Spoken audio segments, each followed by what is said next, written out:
We are particularly concerned about how we are affecting future generations, how we can get off the back of future generation in the way we act today. Okay, and you're working specifically with cities, yeah? So, I mean, that's been my main focus in the last few years.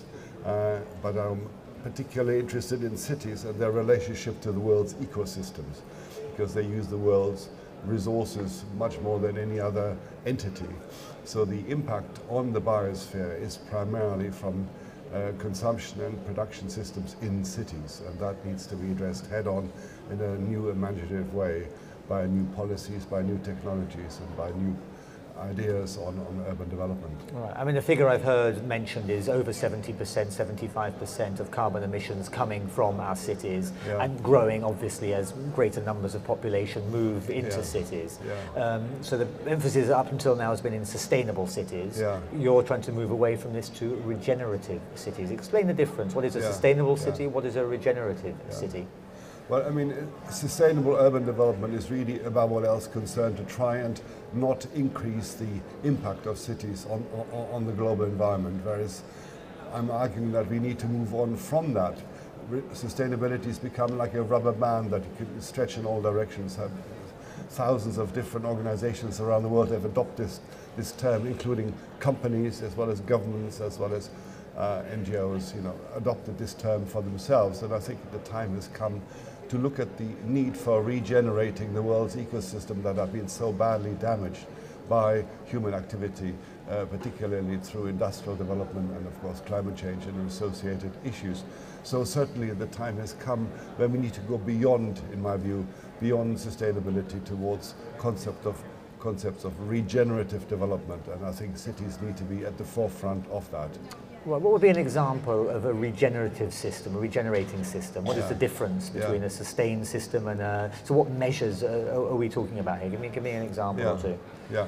Well, one example is I've been working in Australia, in Adelaide, in recent years, and I developed a plan for how that city, which was basically taking resources from nature, including fuels and food and metals and so on, and dumping the waste elsewhere without really concerning itself about this very linear process. Well, they've really reworked the way the city works, particularly when it comes to the energy supply, dramatic increase in renewable energy, regenerative energy if you like, but above all else also the issue of waste management. I mean, for instance, today some 180,000 tons of organic waste is being returned in the form of compost to the surrounding farmland.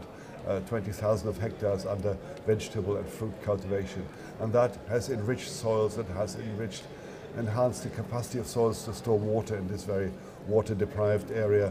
They've also done a significant amount of reforestation in and around the city, some 3 million trees being planted, and they're also using wastewater from the city to irrigate farmland as well. So it's very much about cities that obviously are major consumers of food to assure that the soils that are used to supply them with food are kept fertile, are enhanced, enriched with carbon, as well as the nutrients that are contained in food waste and sewage.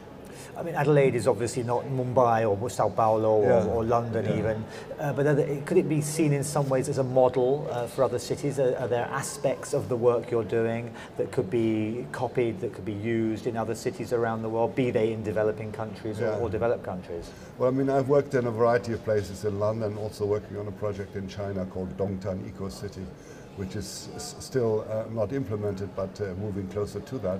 And certainly these concepts are now increasingly widely discussed in conferences, and certainly the World Future Council is pushing this agenda together with other organizations like the Bow Foundation in Germany and the IUCN and others. So basically we are arguing, in an urbanizing world, we cannot continue to have a sort of linear resource consumption process, and certainly sustainability as a concept has not helped very much in this discussion. So we need to be proactive in assuring that if we are serious about living in an urbanizing world, that cities actually copy the world's ecosystems in terms of their circular functioning, and that is one of the key issues we are arguing for. And that applies just as much to cities already developed to a high extent, like our cities in Europe and America, or indeed new cities that are currently under construction. So it's about retrofit as well as about reconceptualizing the concept of urban planning itself.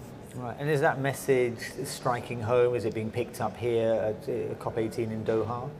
Well, we had an event yesterday, a side event yesterday on this topic, and together with World Wildlife Fund. So yes, I think it's becoming a very attractive term for many organizations because they realize that in the last 30 years, since the concept of sustainable development has been bandied about, very little has happened, and we need to really do much more now to make sure that we restore rather than simply to sustain the relationship between human life and ecosystems. And yes, it is becoming very popular.